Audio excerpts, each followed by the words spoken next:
Hello अस्सलाम वालेकुम। आज हम बात करते हैं बेसिकली डीसम की। अब डीसम बेसिकली होता क्या है? डीसम जो है सम इफ की तरीके से काम करता है, लेकिन सम इफ में जो है या सम इफ में क्या है कि आपको क्राइटेरिया ऐड ऑन करना पड़ता है। डीसम में आप क्राइटेरिया डिफाइन कर देते हो और उस क्राइटेरिया को बहुत आसानी से इंक्रीज और डिक्रीज कर सकते हो, या ऐड ऑन कर सकते हो या डिलीट कर सकते हो। तो further without adieu so without any further ado इसको हम जो है वो गायब करते हैं और यहाँ आ जाते हैं हमारी शीट पे।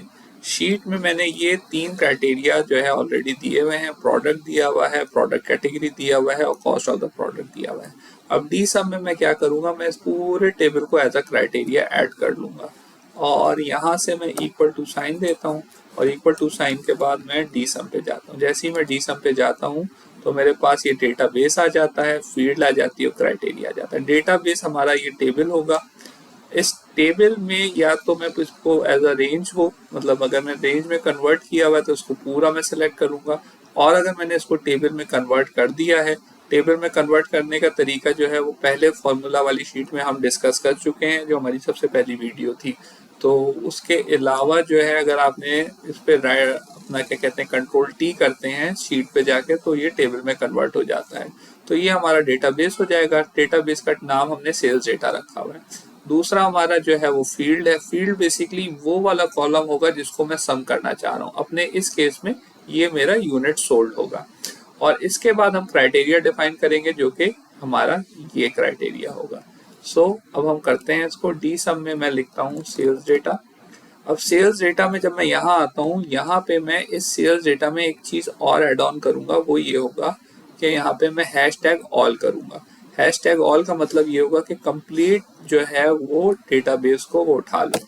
इसको मैंने ये किया और यहाँ पे मेरे पास हैश टैग और ऑल, इसको मैंने क्लोज किया। क्राइटेरिया मेरा किसको मुझे सम करना है? दूसरा हमारी फील्ड है। फील्ड मैंने सम करनी है यूनिट सोल्ड को, तो मैंने सिंपली यूनिट सोल्ड को जाके यहाँ से सेलेक्ट कर लिया। और तीसरा क्राइटेरिया जो है, तीसरा जो है बेसिकली मैंने यहाँ पे डेटाबेस सेलेक्ट कर चुका हूँ, फील्ड सेलेक्ट कर चुका हूँ, फील्ड सेलेक्ट कर चुका हूँ। तो अब जो है मुझे क्राइटेरिया सेलेक्ट करना है, जो कि सिंपली ये है कि प्रोडक्ट टैबलेट हो, प्रोडक्ट कैटेगरी इलेक्ट्रॉनिक्स हो, cost of the product is greater than 300 हो। तो मैं यहाँ से इसको पूरा क्राइटेरिया सेलेक्ट कर लेता हूँ और फिर मैं पैरेंथेसिस क्लोज करता हूँ और इसको एंटर करता हूँ।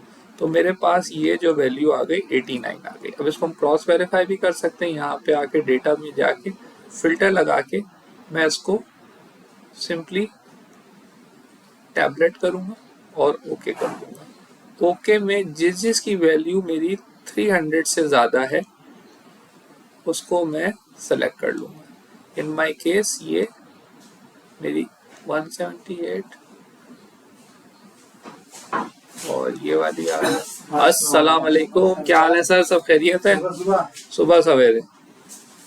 तो ये मैंने सारा क्राइटेरिया सेलेक्ट कर लिया और इसको जब मैं सम अप करता हूँ तो मेरे पास वैल्यू 80 आ रही है। इसका मतलब मैंने कोई एक वैल्यू जो है वो मिस कर दी है। ग्रेटर देन 300 की मैंने 400 नहीं रखा था, ग्रेटर देन 300 रखा था क्राइटेरिया में। तो अब मैं इसको ओके करता हूँ और मेरे पास वैल्यू जो है वो 89 आ गई, जो हमने डी सम से निकाली थी।